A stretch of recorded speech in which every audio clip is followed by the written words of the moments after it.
What's up guys, NepentheZ here and welcome to another episode of Ruin a Randomer. Today I've got the Brasilva squad and I'm going to be entering the Brasilva Shield or whatever it's called, the tournament. So I'm going to run you through the team, guys.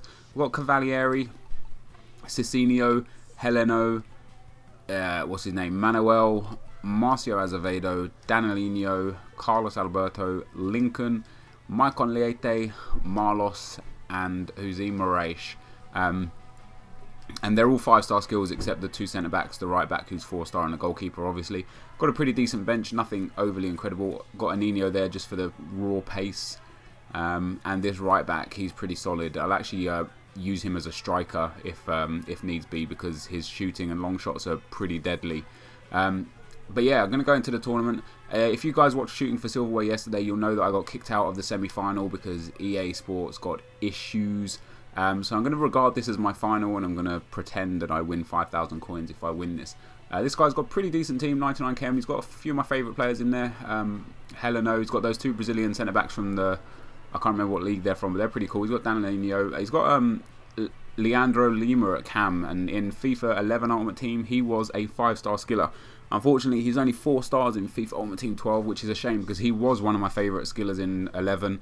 And not many people knew that he was 5-star skills as well, which made it all the more sweeter. This guy's also got Barola up front. I think that was Joe, his strike partner, who are two of the most OP Brazilian players. Barola goes for around 25k, too expensive for me. He's got good pace, he's got like 93 pace. But for the amount of money you spend on him, he's only got 3-star skills and he's just not very good other than pace. And I know from my play to win series that pace is pretty key. But when it comes to Barola, I don't actually agree with that. I think there's a lot better people that you could use instead of him. Just like Moraes, you know, if you're going to spend 30k, you might as well go and get someone who's going to be worth it for you. His other striker, Joe, though, is definitely one of the best strikers in the game. I think he's 4-star skills. He might only be 3-star. I'm pretty sure he's 4-star, though. He's big, he's strong, he's fast, he's everything you want in a striker.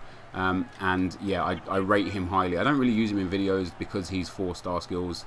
But yeah, this looks already like it's going to be a tricky game. The guy seems pretty good straight away off the bat. Seems like this is going to be a tough game. It's usually in these sort of tournaments you don't really get the tough games until like the last couple of rounds, like the semi-final and the final.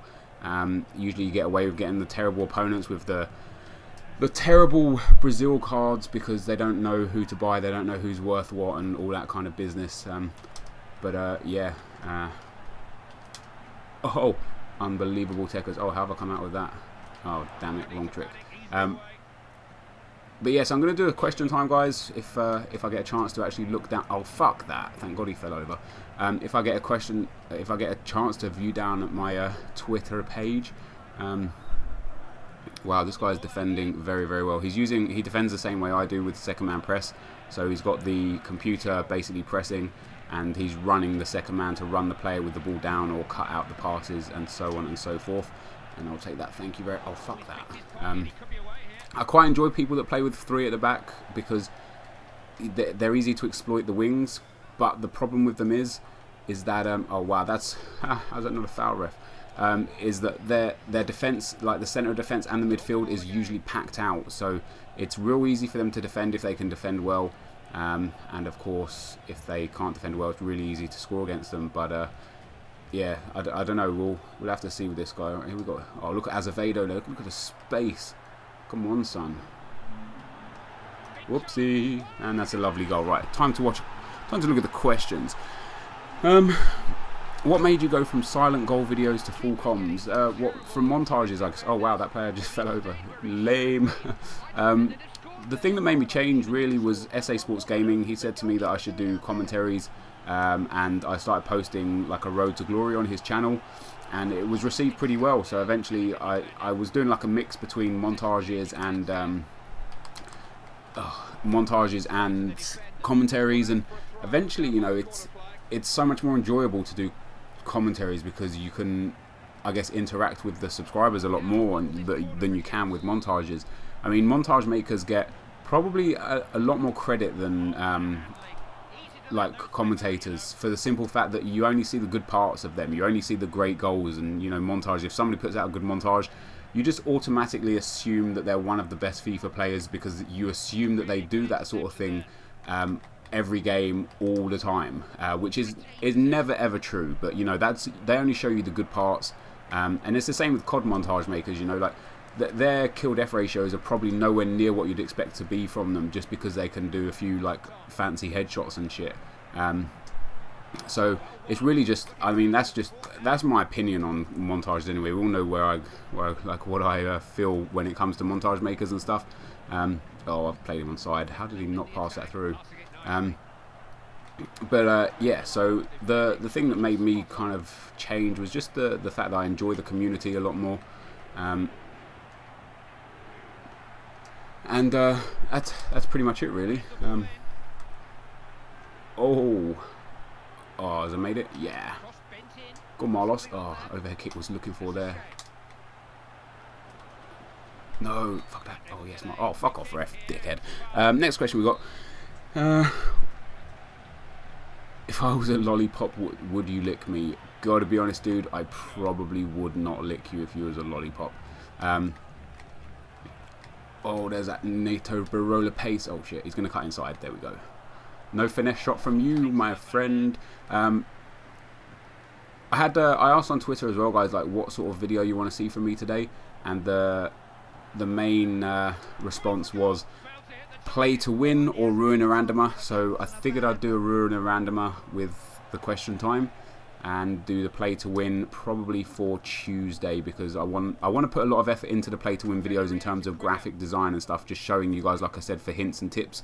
I'll be pausing the video a lot between the games, and the editing will take a lot longer than usual for the games, because I don't want it to just be my standard kind of videos where I just put the goals in the clips and that's it. So I don't want to do that. I want to spend a bit more time on the video, and I don't have that time tonight, unfortunately. Look at that, yes. So yeah, that's why there's no play to win, really.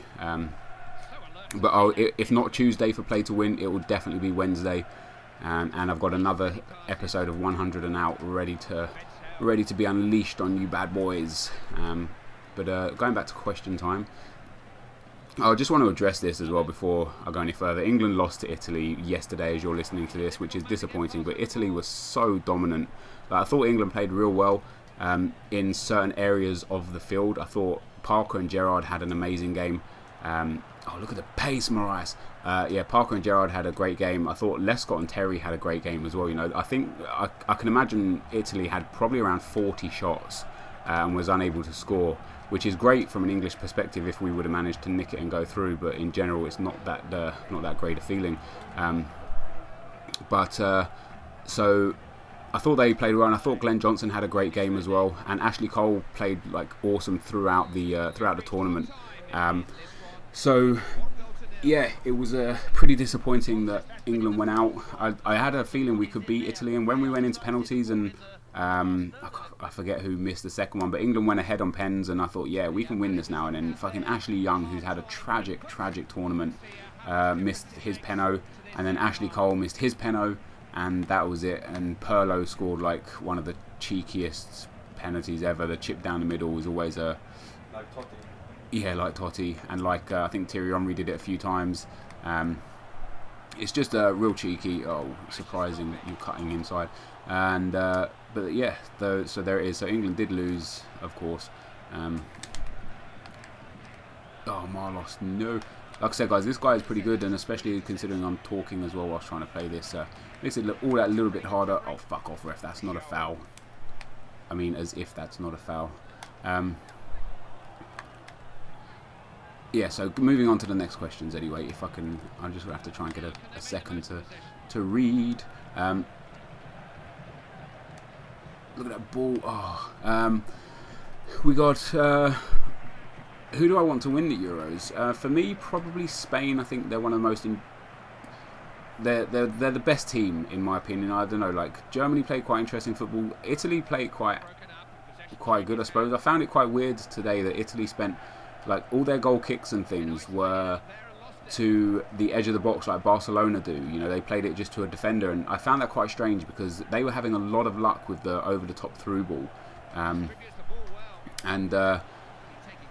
I figured if they just kick it long, they would have a lot more opportunity to score goals. But they didn't. You know, they played it short. They kept the ball really, really well. And yeah, so Italy have got a chance. You know, on tonight's performance, I don't know if England were just overly bad or Italy were actually pretty good. But yeah, they played real well. So they've got a chance. But who do I want to win the Euros? I mean, for me now, the teams that are left in it, I don't really care for too much. Oh, look at that goal, Marias, well in. So we've got Spain. I mean, it would be nice to see Portugal to win it, just because I like a lot of their players. You know, they've got a lot of 5-star skillers, and like Ronaldo in general is an awesome player. It would be cool to see him win it. You know, he's in an unfortunate position where he's one of the best players the world has ever seen, but he plays for a nation that's never really going to contend for major tournaments. So it'd be nice to see Portugal win it, just so that, like, as the best player in the world, he can say, yeah, I've won an international tournament. So I guess Portugal, and Portugal are probably the underdogs now as well. Like Spain against Germany, sorry, Italy against Germany. I can see Germany going through for the pure reason that Italy have had to play a grueling match against England. You know, extra time and pens, and then they only get a 2-day break, I believe. Wait, what day are we now? Sunday. No, Italy play on Thursday. So yeah, I mean, it's not much chance for recovery. And you know, after you play so many games so quick, and like Italy's players are no spring chickens. You know, like a lot of them are relatively old, coming towards the end of their careers. And yeah, so I think Germany will walk their way into the final pretty easily against Italy. Of course, I could be wrong, and I'm sure I'm going to get like a whole bunch of Italians tell me how wrong. Oh, Peno ref. But yeah, that's my thoughts on that. And then Portugal, Spain. It depends what Spain turn up. You know, I know they won the Euros and the World Cup, like the last Euro and World Cup, but it depends. You know, they haven't been amazing this tournament so far, so they could easily drop points to. They could easily drop points to those teams. You know, and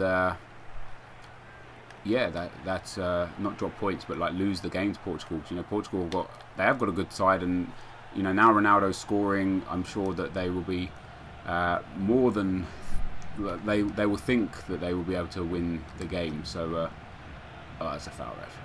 Oh, come on, ref. Just for the penalties as well, by the way, some guy told me I should never shoot to the right. Like in, I think, the play to win episode where I scored a couple of penalties by shooting to the right, somebody said I should never shoot to the right. They get saved more often than not, simply because the right thumb is on the stick that you save the penalty with, and it's more natural for the thumb to move right than it is to move left. So just a little, I want to say a pro tip, but it's not really something I've ever used, because I always shoot to the right, or like majority of the time I shoot to the right. So use that if you want. Oh, look at Heleno. This is my centre back. Go on, son. Oh, it's a penalty, ref.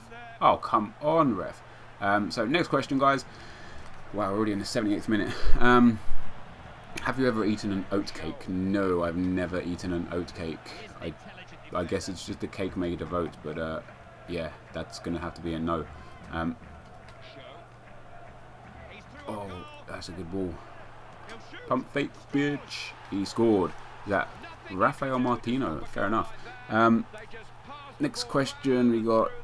What's the biggest loss you ever faced on FIFA 12 Ultimate Team? I've lost like 7 or 8 goals a few times. You know, sometimes like you play a guy, I can feel the fucking momentum about to shift now. I bet he scores another goal. Guarantee it. Yeah, I mean, sometimes I play someone and they're either just that good, or FIFA is in just one of those moves. Look at this, I can't even get near the fucking ball. Great tackle. Or FIFA's just in one of those moves where it literally lets the other person have everything they want go in, which is always shit. You know, like they score 30-yard P-rollers and just in general like terrible stuff. And like I played one guy once and he had the upgraded Javier Hernandez like a few days after he was released, and he was just amazing. Like for this guy had probably like 10 shots and probably scored 10 goals. You know, like not 10 goals, but like 8 goals or 7 goals or something. And most of them were just long-range bullets from Hernandez. And it's just like, Jesus, how the fuck do I stop this? It was like nearly impossible, and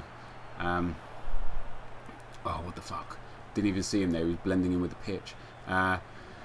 So yeah, that's like, I've conceded a lot of goals, and sometimes you just play against someone, and once they go like 3 or 4 goals up, like even if you feel like, oh, that's a great tackle, there wasn't a great tackle, but in FIFA, that barge off the ball, that body push is always effective. I told you he was going to score. See, after he scored that first goal, that's the momentum shift. I couldn't get close to his players there. It's an absolute joke in FIFA. Absolute joke. Feeling that fucking momentum shifting. Yes, I could potentially lose here. This would be the first Ruin Random I've lost. Like, look, this is what I'm talking about. Like, the fucking momentum shift. He's just running through my players. He's going to score here no matter what. No matter where he shoots, he's going to score. I gotta concentrate. I told you, it doesn't matter. Absolutely doesn't matter. As soon as he scored that 1 goal, I felt the momentum shift, and boom, there you go, guys. This is the first legit FIFA 12 Ruin Randomer that I've actually lost, and I guarantee you that is. You guys will be looking at it and just be saying that's bad defending, or like you could have defended a lot better, whatever. But that is momentum shifting. Look at that, 82, 90, and 90. And you just feel it, you just know. As soon as he scored that 82nd goal, or that goal in the 82nd minute, I even said to you guys, he's going to score again, I guarantee it. And as soon as he did again, I knew he would. I just knew he would score. That's that FIFA bullshit. That's the times where you look at FIFA and you just think, I was never going to win that game. Like, look at that, 4 shots, 3 on target, 3 goals. It's momentum, it's handicap, it's scripting, it's whatever you want to call it. It's absolute bullshit. But yeah, so to end the question, you know, sometimes you play a guy and once you go 3 or 4-0 down, you give up effectively. You start doing stupid shit like just shooting from halfway line and stuff, and that ends up causing you to lose more goals and stuff. So, really disappointed I lost that game. I felt like I was controlling most of it, and once I went 2-0 up, yeah. But you guys make what you want of that. There you go. I've lost in a Ruin Randomer, like other than the Ireland game where I threw the game. I've legit lost in a Ruin Randomer for the first time ever. So hopefully you enjoyed this game. I'm going to get a lot of people give me grief for losing the game, I suppose, because that's just what you guys are like. But no, I'm not mad about it. I'm beyond the point of getting mad when FIFA just shit on you like that. When, you know, when the momentum shifts against you, and you know there's no point getting mad because there's just literally nothing you can do. But I'm going to end the video here, guys. So thank you all very much for watching. Hopefully you can hit that like button.